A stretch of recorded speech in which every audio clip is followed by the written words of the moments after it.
Hello, good morning, my friends. How are you today? Welcome to another episode of PFthinks. This is day 33. Okay, how are you doing? I hope you're doing great. For those of you still at work, for those of you stored in, for those of you who just woke up, especially if you're in West Africa, right? Thank you very much for always joining me. Thank you for those of you in the US, UK, those of you in Canada. I know it's still a bit evening over there with you, where I thank you very much for joining us. So welcome once again. I see you all the time. Thank you. Okay, and every other person who's joining the show. Now, yesterday I started looking at the three cycles of relationship, and I talked about the outer court yesterday, right? If you will recollect what I shared yesterday, I talked about the outer court. How are you, Bumi? Thank you so much. Being your acquaintance, that a lot of people don't understand how to place people in their lives. So they place outer court people as their inner court people. They place inner court people as holiest of holiest people. That's one area I suffered terribly in times past. I used to blame them, but over a period of time, I've come to realize that I cannot blame people, for placing them where I ought not to place them without testing them. That I needed to blame myself, because if I was intelligent enough, I would know that someone I just met belonged to the outer court, no matter the pedigree they came with. You couldn't have been sharing top secret with someone you just met, right? A lot of us are hurting, so when we see someone who has a listening here, all we do is we just give ourselves away, and that's how people get into marriage, with the people they just met, in the name of, I just had, a conviction within my spirit. That's the language we use, and people get in a relationship with people they have never been friends with, and they get married and they realize that, things are not what they think it's what they say it should be. Now, there are sometimes when things can happen miraculously, but based on principle, you cannot commit yourself to people who are even new. Even the Holy Book says you cannot commit certain responsibility to a novice, because a novice can become puff up, and mess things up for you, right? So the same way when it comes to your relationship, you want to start everyone from the outer court, right? And migrate them into your inner court before they get into your holiest of holies. And yesterday I talked about the critical questions to ask when you are meeting outer court people. To say, how did they show up on your radar? What is their track record? Who do you know that can attest to their character? Who have they fallen out with before, and how did they react? What energy and vibe do they send, and what do you feel anytime you are with them? One of my mentors was talking to me, yesterday about outer court people. She just chatted me up after the session, and I said to her that so she was wondering, why is it that some celebrities, they fight dirty online? And I said to them, forget it.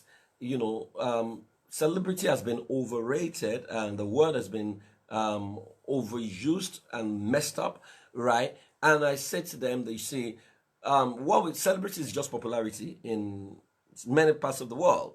It doesn't make them a role model. Someone who is a gutter person, someone who at best without maybe social media and talent cannot amount to anything. The moment fortune smiles on them, or fame smiles on them, unprepared for it, doesn't take out the gutter. So they will still, those people normally will fight on the street without social media. They will fight people naked themselves, fight dirty on the street, smash things, So what they are doing on social media is simply what they could have done offline, without social media, right? So even though they become very popular or famous out of acting, all kinds of movies, the fact that they have become popular has not removed who they truly are.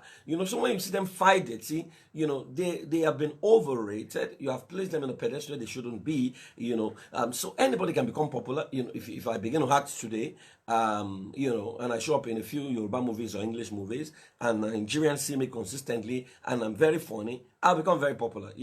Popularity doesn't necessarily mean that you have money or you gain traction, right? So you see a lot of them in the bitter court to be in the limelight, to get all kinds of things done that shouldn't be done. Why should someone who is a respected figure fight dirty? I can't imagine myself fight dirty on social media, or fight dirty anywhere at all. I would rather allow it go than begin to fight people and we begin to pour out secrets and whatever. Those are outer court people, right? So celebrity status doesn't change them. Today, I'll talk briefly about the inner court, right? So I have said you need to qualify people for the gift of your being in your inner court. Before coming into your inner court, every other person must be outside. Now, when it comes to inner court people, here are the things to look out for. Inner court people have shown minimal commitment by solving a problem for you. They have shown minimal commitment by solving a problem for you. Outer court people they don't show any commitment at all. Outer court people normally wants to get from you. So every time they come, is to get, even though there are outer court people who, if they discover that gift is your love language, they might want to deploy it to find expression in your life. But when it comes to inner court people, they've shown minimal commitment by solving the problem. Number two, they have shown a bit of stability in handling stress, right? So it means that you have tested them, you've tried them, you've realized that they are mentally stable when it comes to stressful situation, right? Because there are things you share with people that you don't want it to go public, right? But when you share those things with outer people, should be in your outer court. In fact, one of the criteria for knowing outer court people is the fact that they can't keep anything you share with them. It must leak, right? Now, your inner court people, they don't share what you have put in their hands except it's a desperate situation, right? That's what differentiates from the holies of holies. Holies of holies, to the point of death, they will not share it except to give permission. Now, inner court people, they exhibit positive energy and they have shown consistency. At least they are still sold out to you a little bit, and they have shown consistency that they are sold out to you. Not people who are with you today, tomorrow they're with someone else. They use you to get into the house of someone else. You hear things that should not be shared outside and you're wondering, where is this coming from? Now, inner court people can take feedback as well. They are loyal to your cause, even though they can switch allegiance when needed. Now, so you see them, they can take feedback well. So when you correct them, they'll take it. When you tell them how you feel about issues, they wouldn't get angry. They will apologize, right? They are loyal to your cause to a certain extent, but they can switch allegiance when needed. So even though they are loyal to you, they don't really have that staying power. Now, the difference between inner court and holies of holies is, even when holies of holies are upset with you, they have the staying power to stay with you, right? They will not switch allegiance, right? Inner court people, once there is crisis that threatens their bottom line, they can switch allegiance. Now, so they cannot, Peter in the scripture was in the inner court, even though he has been placed in the holies of holies, right? He was able to switch allegiance when it was a matter of life and death, but he mastered it eventually, and he found himself in the holies of holies. Now, they have something that keeps them busy.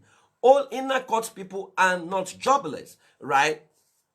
They are not emotional wrecks, right? They have something that keeps them busy, and that's one of the things to look out for. People who have nothing that keeps them busy will find their place in the gossip segments of your life. Every time they show up, they are coming to tell you some stories, funny stories. I have people on my timeline who assume I just want to hear gist. So they slide into my DM, and they begin to bring out some stories. So I have mastered how to respond to them.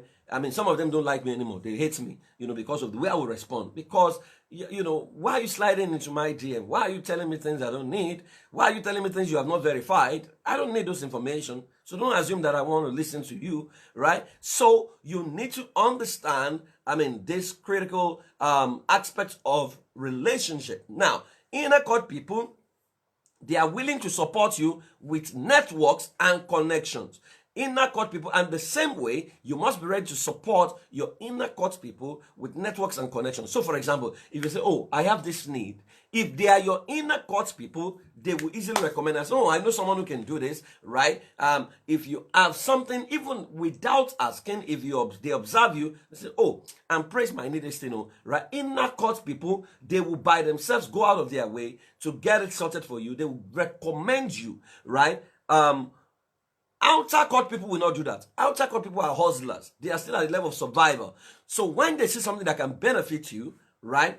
Outer court people will rather go and do it themselves, right? To maximize profitability than recommend you.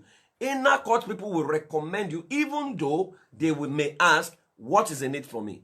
Now, holies of holies people will recommend you, right? Knowing that your success is their success without asking what is in it for me. So you can see the difference, right?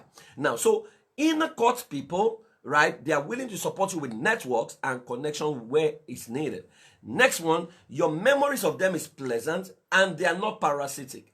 Inner court people have passed the test of giving, of donation, right? That they are not, it's not a sucky kind of relationship where they're taking from you all the time, right? There are people in your life, it's only when they have needs that they show up. They are outer court people, right? So when they don't have need, you don't see them on your radar, right? Inner court people, when they don't even have need, they have a way of showing up. Now, when they hurt you, it's not out of hatred, it's out of the need to survive sometimes. So when they are pushed to the wall, inner court people, they can hurt you, but it's not because they hate you. You know, maybe their survival is threatened, right? So they're still a bit fragile. For the inner court people, they are stable and will hardly badmouth you once you stick to agreement. But sometimes they can slip back to outer court when they are deeply hurt. So they have not mastered a bit of emotional intelligence or love quotient. I think it's love quotient because love quotient is from the heart. Emotional intelligence is from the emotion, is from your mind, right? So they are stable. They will hardly badmouth you, but when you hurt them deeply, they can actually leave you, right? So you need to manage their emotions because they don't have that staying power. If you hurt the holiest of holiest people deeply, they will not badmouth you. They will tell you. They will come and meet you and say to you, you know what, I don't like this, so we'll deal with those ones tomorrow. Now, they have earned their right through mentorship or friendship. Inner court people, so you say, I no longer call you servant, right? I hereby call you friend. That's inner court people. They have earned their right through mentorship or friendship. But here are the codes of engagement with inner court people. For the inner court people, you need to speak to them in parables and test their response to your parables to know if they will probe further or they will completely forget. Now, inner court people are the ones who will come and meet you and ask, that thing you said, there is more to it, right? Can you shed more light? Because they are willing to learn, right? Outer court people will misconstrue what you say. They don't bother to ask questions. Now, if you notice me on social media, you will notice that I always speak in parables. You will notice, right? Which is why every of my posts ends with think. In fact, that's why this show is PFthinks, right? Because by saying think at the end of my post is to say that this post is not meant for everybody. Trust me, I do not post for the whole world. I know the people I'm sent to. I am sent to influencers. I am not sent to foot soldiers. If a foot soldier reads my post, he will be confused and he will run to town with what he has read. Meanwhile, for every time I post, there are deeper layers to what I've posted. I have not said everything I want to say. I've only tweeted something that should arouse your curiosity to probe further to say, what is praise thinking, right? But a lot of people, once they just say it, they run with it, and I have no reason to begin to explain myself. But the people who are smart will say, PF. I mean, I know someone, a leader, one of my mentors, every time I post a series of tweets, right? Even though I respect him, he's one of the people I look up to, he comes back to say, praise, what's going on? There is something you are not saying. Can you shed more light on, you have heard something or you have seen something, because you don't just tweet like this, right? And I will explain to him what I'm trying. So if I want to even insult people, I will insult them in parables. You will need to decode what, that was how Jesus dealt with people, right? So when you are dealing with inner court, you need to speak to them in parables. Now, the people who are qualified for the true things that you are saying are your holiest of holiest people, right? With the holiest of holiest people, you come clean. With the inner court people, you speak in parable, you speak in mysteries. But if they are smart enough, how you know they are your inner court people is that they come to you to ask, you know, what did you just share? There is more to this. Then you know they are intelligent enough and they are qualified for further explanation. Number two, never judge them on the basis of their innocent errors, except when they consistently repeat the same on purpose and is capable of costing you your reputation or your life. Now, the only people you can stand with when your reputation is at stake are your holiest of holiest people, because those ones will also stand for you when your brand is no longer exciting. Now, for the inner court people, Don't judge them on the basis. Some of them will make innocent errors, right? So you must forgive, right? But when they consistently repeat the same on purpose, and it's looking like there is a targeted attempt at messing up your reputation, then what you do is you migrate them from inner court back to outer court and let them walk their way back. So actually, in relationship, you can move people out of outer court, out of holies of holies into inner court, and out of inner court into outer court. You can't be emotional about it. I mean, Dan Depani, I mentioned him yesterday. I mean, some guy that you need to listen to a lot. Dan Depani says, qualify people for the investment of your energy. It's not everyone that can come into your space and know the deep things that you are thinking. People who have worked with me, they know that there are things I say that they have to come back to say, PF, tell me more about this, right? I know people that I can share things with and you will not hear it anywhere. And I know people that intentionally I share things with, I know they're going to spread it. So what they can spread is what I share, right? So you need to understand that when it comes to your inner court people, you don't judge them on the basis of their innocent errors, but the moment they begin to repeat these errors, they create a pattern of repeating the error that is capable of costing you your reputation, then they can't be friends, they are your enemy, right? Even though it may be a personal weakness, so you move them back to outer court and allow them to go and solve their personal weakness, or else it may cost you your life. Are you with me? Now, which is why I hate conspiracy. I hate propaganda. Every time I say conspiracy against a person, I stand for the person, because people have been innocently killed by conspiracy. Jesus was killed by conspiracy. They conspired against him. They began to, consistently repeat it to the mob. And the mob does not have the intelligence to process facts. Once the mob is convinced by the authority figures in their life, they go into action and they kill whosoever is the target, right? So a lot of people, when someone begins to conspire against you consistently, you will be stupid to keep them in your inner circle, right? You need to move them out because they can kill you in their weakness, right? And so I was talking to another mentee yesterday night, and so we're talking, and she said to me, she was sharing some confidential matter, and she said, Praise, is it wrong to be selfish? And I said, no, it is not wrong to be selfish. When people say, oh, thou shalt not be selfish, you must be selfless. There are times you need to be selfish. When your life is at stake, you need to be selfish with yourself. It's called the doctrine of safety first. That in the plane, they will tell you when there's turbulence, that you save yourself first. If you don't save yourself first, you will die. And once you die, you are no longer relevant in the scheme of things because you become illegal on planet Earth. So there are times you need to be selfish with yourself, especially when your life is at stake, to save yourself. You will be stupid to be donating blood when you don't have blood, or when your blood is contaminated, right? So you need to understand that there are times you need to move people out of inner court, back to outer court, to go and sort themselves out, and to now qualify themselves back to your inner court. Because, you can't commit things into, or else they will just reveal your secret to your enemies, and your enemies can mess you up. Number 3, if they can't defend you behind your back, and they can agree with those that can't stand you in their thought, then they don't belong to your inner court. Inner court people defend you behind your back, right? And they don't agree with those that can't stand you.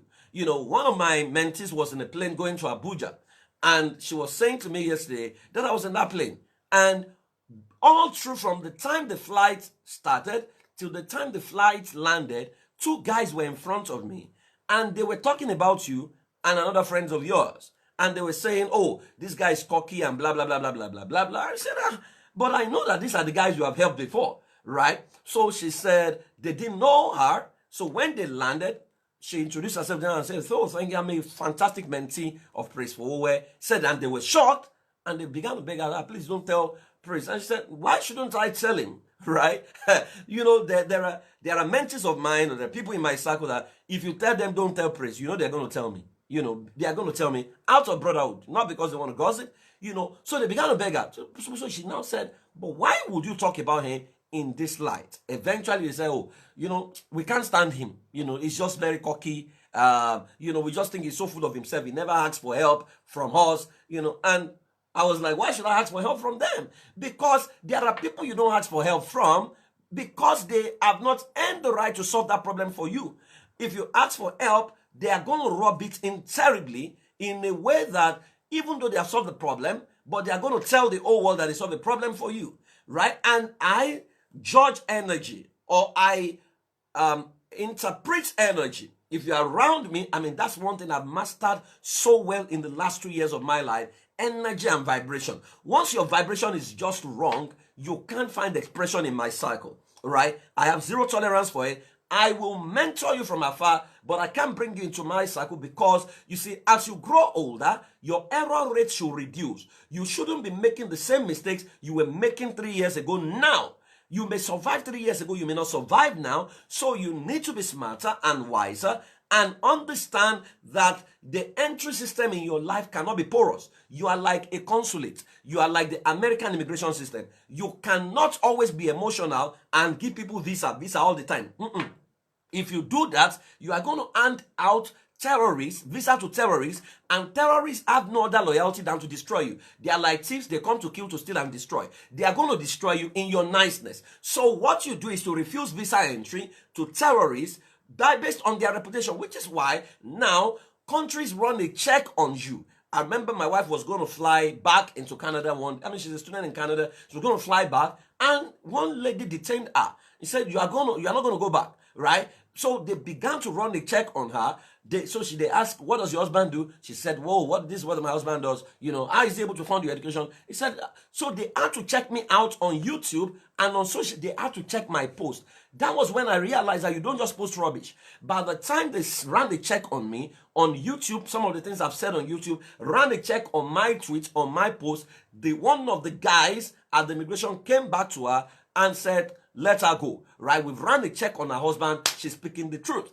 Now, if they run a check on you, what will they find, right? So if they run a check on your friends, what will they find? So if you are surrounded by outer court people, they can put you in trouble, right? Because if they run a check on them and they realize that they are gossips or they are not making sense, it may cost you at some levels. Now, so if they can't defend you behind your back, and they have the propensity to agree with those that can't stand you in their thoughts, then they don't belong here. They don't belong here, right? You better move them out to outer court. Now, next one is, if they don't have any measurable contribution and can't collaborate with you to take on bigger deals, then most likely they don't belong here. Now, I have people in my life who will walk into my office, right? They are my mentees, but they walk in my office and say, PF, I don't like this. This is what you have done. I don't like this. Now, those are friends, right? They won't go out and begin to talk to people, because let me tell you, one of the things that mentoring does is it gives you gifts of access. You will see the bad and the good and the ugly.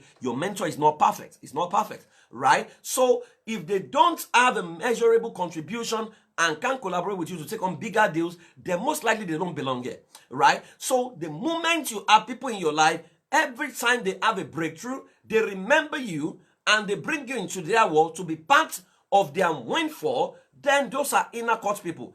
Outer court people, they are battling with survival. So when they have a windfall, even that require your expertise, right, they will take it upon themselves, pretend as if they can solve that problem, even though they can't solve, because for them survival is key. They can't share with anybody, right? So that's the behavior of outer court people. But inner court people, they can collaborate to take on bigger deals, right? And so they share a bit of their success with you, right? Even though they want a cut, but it's fine. That's the behavior of inner court people. Holies of holies, they don't have to have a cut, because holies of holies, your success is their success. They are happy. I mean, one of my friends, I have very few people in my holies of holies. So one of them, he now consults for different governments in the health sectors. So he was talking to me yesterday, if I want to do any deal, we're always doing it together. So he was saying to me, pray, see what is happening to me, blah, blah, blah, blah, blah. And guess what I did? I jumped up from my bed after he hung up, and I began to dance genuinely for him. He was the one who taught me, right, that whenever you desire a breakthrough, what God will do is God will make it happen for your neighbor to test your response. That if you get into gratitude for them, then you have magnetized the same order of breakthrough into your life. But if their success reminds you of what you don't have, you cut yourself off from the flow of the same into your life. So I got up and I began to dance genuinely for him. Honestly, if I don't get the breakthrough, I'm excited that he got it, right? That is brotherhood. That is fraternity. But fraternity cannot happen at the level of inner court because they still have the capacity to swing back to outer court. Now, lastly, if they can't risk a certain amount on you and you can't risk a certain amount on them and trust them to keep their word, then they can't be in your inner court. You better move them back to outer court. If they can't risk a certain amount on you and you can't risk a certain amount on them and trust them to keep their words, then they don't belong here, right? I have friends in my life, if I say, oh, scope me 4 million naira there, they're going to wire into my account, even if it's the last they have, right? And they know they can make the same demands of me, right? I have someone's 1 million in my account, for like 1 month, thereabout, because I needed it, right? So he's not going to ask about it, right? He's not going to ask about it. When I'm done, I'll move it back. I mean, I needed some money 2 weeks ago. I just called one of my friends and said, I need 4 million now, right? Wherever you're going to get it, I don't know, and he moved it into my account. The issue of praise is going to refund, it doesn't come into question at all. Right? The moment you have to become afraid that, will praise returning, will he not returning? Is he going to spend the money on something else? Then that person cannot be in your inner court, right? So the people who you give loans to and they begin to dodge you, right? They are not in you shouldn't have given them that loan. It means your judgment is faulty, because such kind of people, you should have tested their energy and vibration and know that you don't give them a loan, right? You don't give outer court people loans. What you give out, in fact, okay, let me say it in another way. You don't give outer court people loan without checking their collateral. Why do you think banks ask for your collateral? They don't trust you, even though you are banked with them. But at certain level, you can build your relationship with banks to a level that they no longer ask for collateral. In fact, they are the ones coming to beg you with loan because you have now become what they call, you are now credit worthy, right? So a lot of people are giving loans to outer court people who have not proven their capacity of being credit worthy. So they now hurt you. I mean, right now as I'm talking to you, if you remember, and this is where it gets interesting, right? If you are a Christian, right, and you are born again, or you are a Muslim and you are, I don't know what Muslims call their own. If I ask you right now, who is the person that is owing you, right? Who is owing you a lot of money, right? You will realize that it's someone that you trust so much because he speaks in tongues and you believe that he was going to pay back, right? That's the person, and is avoiding you, right? So what has happened is you became subjective because maybe you belong to the same church or fellowship or mosque, and you became subjective without testing that energy, right? So you invested what you couldn't lose in the person. What you should give to outer court people is what you can part with. So if outer court person asks you for 100K, give them 10K, right? And don't expect it back, right? Don't expect it back. It's your contribution, because they don't have the capacity to pay back, right? But when someone is in your inner court, right, it means that they have earned the right for you to stake a certain amount on them, not so much, right? Maybe 100,000, 500K, because you know they will pay back, right? But there are people, the moment you stake that kind of amount, right? So at the level of inner court, for example, you shouldn't be talking about collateral, or you talk about minimal collateral, right? You can make them sign on a taking. I know that in many Christian circles, when somebody wants a loan and you say, oh, can we document it? They begin to feel awkward. If someone feels bad that you are documenting, a transaction, then something is wrong with them. It means they want to default. Said, you don't trust me. No, I don't trust you, right?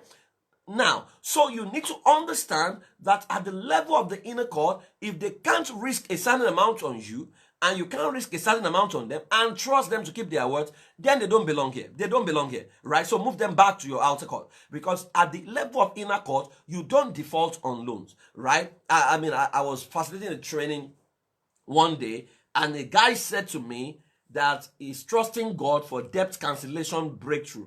And I said, what does that mean? So he said he went for a meeting and they preached on debt cancellation, And so he went to sow a seed for 500K. He said that was all he had. And he trusted God that God will cancel his debt. So I asked him, how much do you owe? He said he took a loan of 5 million. So why are you paying 500,000 to God? So I asked him, when you went to take the loan, did you tell them you weren't going to pay back? He said no. So why are you asking for debt cancellation from God? I said, if you have 500,000, why don't you take the 500,000 the person you are owing? At least you would have reduced your deficit, right? You now know that, okay, what you are owing now is 4.5 million. So why would you go and bribe God with... So I said, this is one of the wrong teachings that you guys have, been subjected to. It doesn't make sense to me. God does not need to cancel your debt, because when you took that loan, you told them you were going to pay back. So why don't you pay back? By not paying back, you deprive someone else, or you are going to hurt that company. If that company goes down, it will not be because of the devil. It will be because of irresponsible people like you. So I said, I don't want to have anything to do with you, because including you and the person teaching debt cancellation to you, you guys are the enemies of God, even though you mask yourself under religion. Because if you are owing, you should pay back, right? So you need to understand that in bringing people into your world, you need to test their energy, right? So don't make the mistake of bringing outer court into your inner court. If you make that mistake, you're going to hurt terribly. If you now bring inner court into your holies of holies without testing that energy, if you place them out of emotions, they are going to hurt you badly as well. So guys, today you need to ask yourself this question: who is in your outer court? Who is in your inner court that should be in your outer court? Who have you brought into your inner court that should never be there? Today is a day to do a relationship audit and begin to check based on the criteria I have listed so far to say, hey, who should not be in my inner court that is already there, right? You need to move them stylishly back to outer court to understand that Jesus says he could not commit himself to them, for he knew all men. Jesus could only commit himself absolutely to his holies of holies, not even to the 12. There were things he never told the 12 disciples that he told the 4, right? The sons of thunder, the Boanerges, right? Peter, James, John, and I think Andrew or something, right? There were things he told them that I couldn't tell the 12, right? If they were the only ones that followed him to Mount of Transfiguration. So your inner court people, there are things they can't take. Your holies of holies, you must be absolutely truthful to them. You should be able to tell them anything because they can handle it. They may scold you, they may disagree with you, but you know whatever you are sharing is safe with them. Now, so if you are already confiding in people you have not tested, right, you are actually killing yourself. It's murder you're committing. So you need to check and do the relationship audit. So can you list the top 20 people in your life right now and ask yourself, how did they get into the level you have placed them? Have they earned the right to be in your inner court? Or have they earned the right to be in your holies of holies? Or are they actually outside court people that you are brought in out of cultural or religious sentiment? Every time I sit in counseling, especially for married people, and I see a lady who is a high flyer marry a guy who at best should be a mentee, I realize that the only reason that happens is because they met in the religious space where her brain shut down, and what she should use logic to process, she used emotion, or what we call spirituality, even though it's not spirituality, it's religiosity, to process it. So someone desires a high flyer, but is settling for a low flyer because someone says, don't worry, God will raise him. No, if his present pattern does not show that he loves himself enough to grow by himself, you will never be able to grow him. So when you marry him and he refuses to read, refuses to improve him, you cannot blame him because you became subject to be logical about. Right? So I always tell people, when you find yourself in the religious space, you need to double up your capacity to think. You need to double up your capacity to treat everything with suspicion, or at best with curiosity, because that is the place where your frontal cortex has the capacity to shut down. And once your frontal cortex shut down, you have been captured. You will attract into your life what you shouldn't attract. You will attract into your space people that you have no business attracting, right? I remember This is very funny.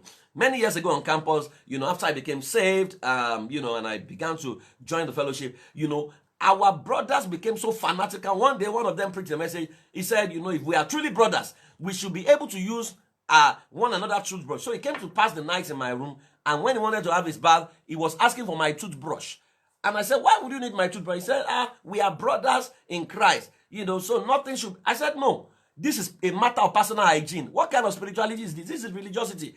I cannot share my toothbrush with you. You better go and buy, or, we organize something for you. But you see, this is how people become fanatical over what doesn't make sense. Why should you share my toothbrush, right? So a lot of people,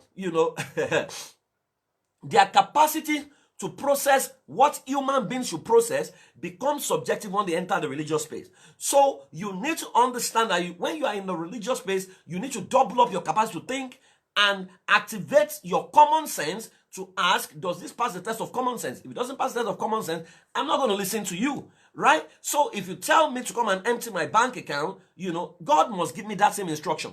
And if it doesn't give me that same, I always tell my wife, when you hear those kind of instructions, right, give it 24 hours. Don't respond immediately. Go back home to go and process it. If it is God, God will inspire you to go and do it. Once you subject it to 24, because in the spur of the moment, you are vulnerable, right? You can commit yourself to what you have not thought through, right? So you need to understand this, that you cannot be emotional when it comes to bringing people into your life.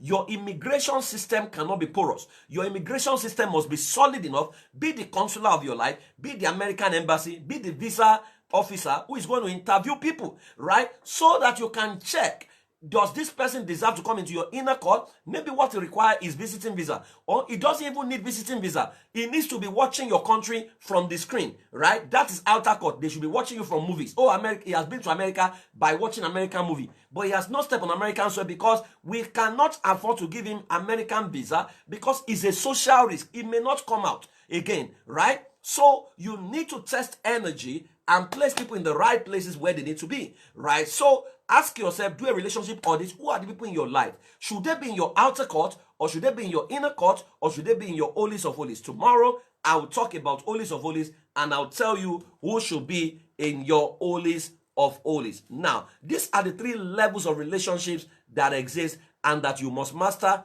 If you don't master them, it will hurt you terribly. Now, at all these levels, you have the upline, the downline, and the peer line. I have already taught you on the rules of engagement for the 8 lines at work. You can apply this to the same here. So you can go back to my previous videos. It's on YouTube and my YouTube account. This is day 33. So if you are just joining for the first time, we've done 33 days already, right? So go back and listen to those ones. Thank you very much for joining me. I'll be back at 8 a.m. Nigerian time with your children as we do Savior's Planet. And today, we're going to be talking about child sexual abuse. You don't want to miss that session with your children. If you have children, get them to join me at 8 a.m. Later today. Thank you very much for joining me. I love you so much.